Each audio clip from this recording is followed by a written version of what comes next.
tema de tendencia en un plano. Y bueno, para comprender esto, he de recordar que en este momento, hasta este momento hemos visto tendencias que son lineales, rectas, continuas, se podría decir así, con una sola variable.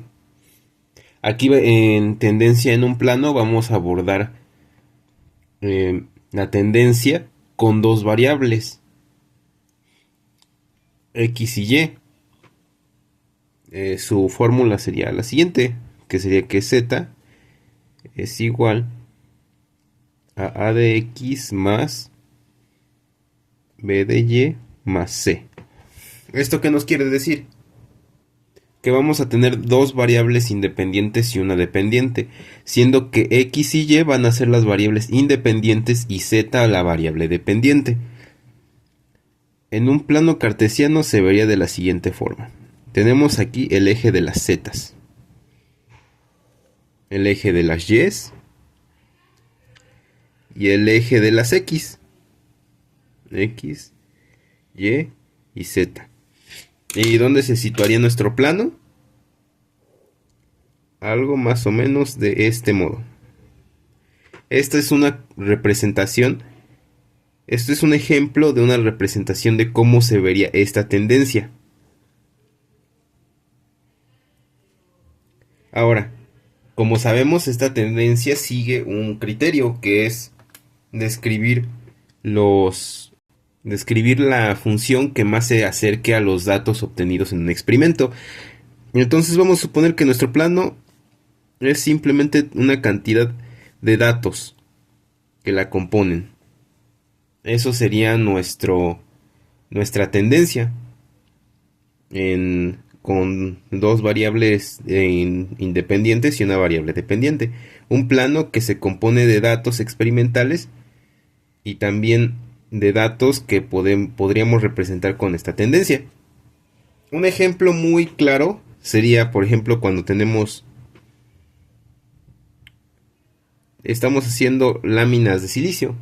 Estas láminas de silicio las vamos a someter, vamos a suponer que este es un chip de silicio. Entonces, este chip de silicio lo vamos a someter a dos cosas: a la temperatura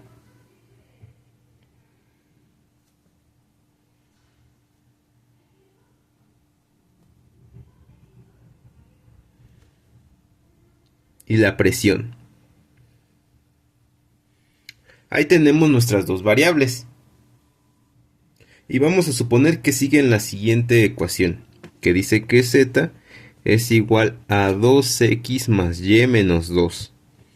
Ahora, tenemos tres cosas: la temperatura, que en este caso va a fungir como nuestro eje x, la presión, que va a fungir como nuestro eje y la z, que es la dependiente de x y y. Ahora lo que vamos a hacer es lo siguiente: vamos a hacer una tabla de datos. La tabla de datos básicamente nos va a ayudar a tener mejor graficado nuestro plano. En este caso, por ejemplo, ponemos la temperatura en I. Vamos a, por ejemplo, poner las temperaturas, la temperatura 1, esto es 1, como 2. La temperatura 2 como 3. La temperatura 3 como 6. Y la temperatura 4 como 8. Entonces, vamos a también suponer presiones. Aquí tenemos a la presión yésima. Este caso va a ser diferente porque tenemos tres presiones para una temperatura: presión 1, presión 2 y presión 3. Y estas vamos a suponer que son las siguientes. Tiene valor 5, tiene valor 6 y tiene valor 7. Todas estas presiones se van a repetir en los siguientes datos: la temperatura 2, presión 1. Temperatura 2, presión 2. Temperatura 2, presión 3.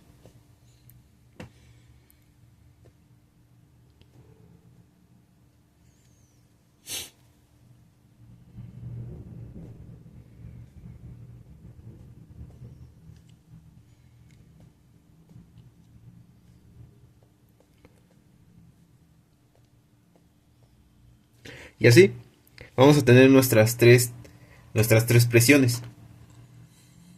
Aquí sería una, aquí sería dos y aquí sería tres. Aquí tenemos la temperatura iésima y la presión jésima. En este caso también tendremos otro dato que sería S, que es la ecuación que tenemos aquí de Z. S iésima, jésima va a representar lo siguiente, que va a ser la iésima temperatura y la jésima presión. ¿Y qué vamos a hacer aquí? Pues lo mismo que siempre, calcular los datos, predecir los datos. Aquí en este caso sería SI y sería la primera temperatura, que estamos en la temperatura 1. Y J, la presión 1, que sería 4.9. S1, porque estamos en la temperatura 1, presión 2. S1, 3, porque estamos en la temperatura 1, presión 3.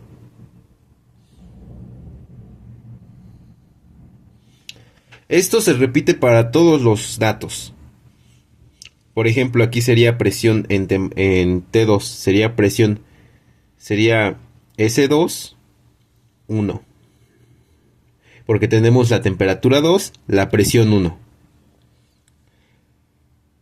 S2, 2, presión 2, temperatura 2. S2, 3, temperatura 2, presión 3. Así sucesivamente.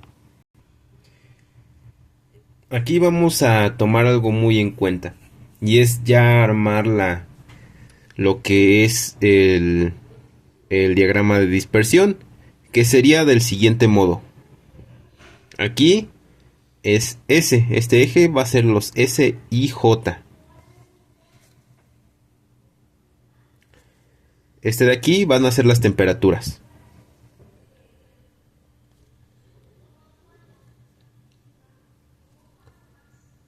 Y este de acá van a ser las presiones. Como ven, me he pasado a una hoja más limpia, porque este esquema no va a caber para lo que queremos hacer posteriormente. Bueno, lo siguiente sería graficar los datos que tenemos. Las temperaturas iésimas. Tenemos la temperatura 1. Aquí por ejemplo tenemos la temperatura 1. Temperatura 2. Temperatura iésima. Y temperatura N. Por otro lado, aquí en las presiones tenemos a la presión 1. La presión 2.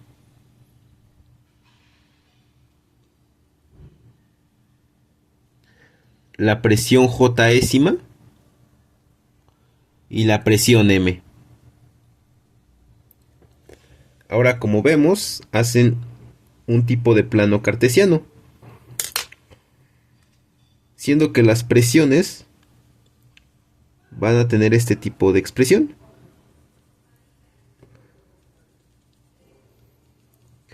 Supongamos que nuestro plano está del siguiente modo. Lo voy a indicar con verde, a ver si se nota.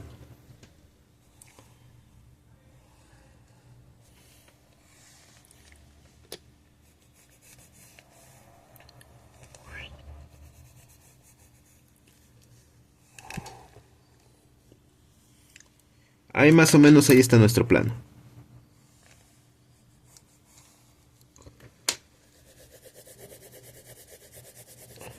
Ese es nuestro plano, nuestra tendencia que queremos describir. Ahora supongamos que queremos ubicar la temperatura iésima con la presión jésima. Entonces, como en un plano cartesiano, ubicamos el punto en el diagrama de dispersión. Y lo elevamos según los datos de la tabla. Entonces dice lo siguiente. Aquí tenemos este punto. Y aquí tenemos otro.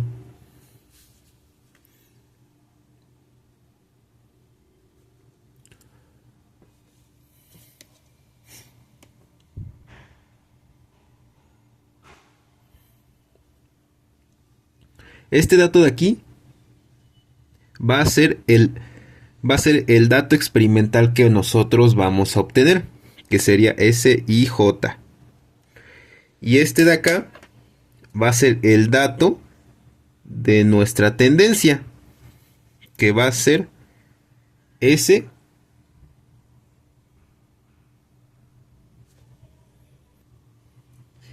TI PJ. Ahí está. Y aquí tenemos algo muy curioso, porque aquí en este lado tenemos a nuestro error. Error yésimo, jésimo también. Ahora, ¿cómo vamos a componer nuestro error? El error de estos dos datos se va a componer de la siguiente manera, que sería nuestro dato de la tendencia, o sea, S, TI, PJ, menos el dato experimental, SIJ. Ese sería nuestro error. ¿Qué vamos a sacar de aquí? Lo siguiente. Acordémonos que la tendencia es la siguiente. Z es igual, bueno, en este caso sería S,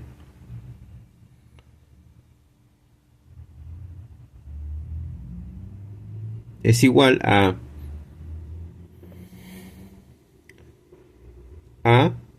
T más BP más C. Esa sería nuestra tendencia. ¿Qué pasa con esto? Que hay que reemplazar esta tendencia en esta parte de aquí, lo que nos da lo siguiente, que sería que el error yésimo jésimo es igual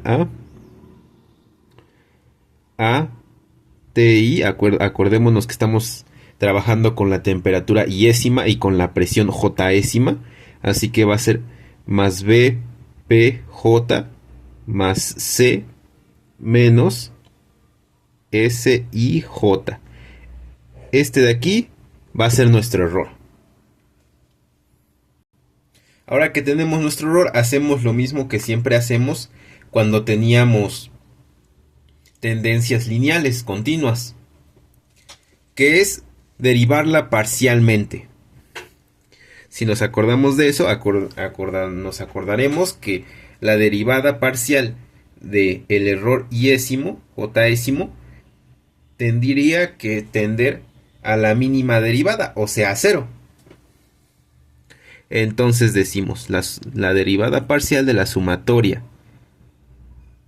de J, sumatoria de I, IJ al cuadrado, derivada parcial de A. Acordémonos que tenemos tres partes, A, B y C. En este caso, en este video, nada más hablaré con respecto de A.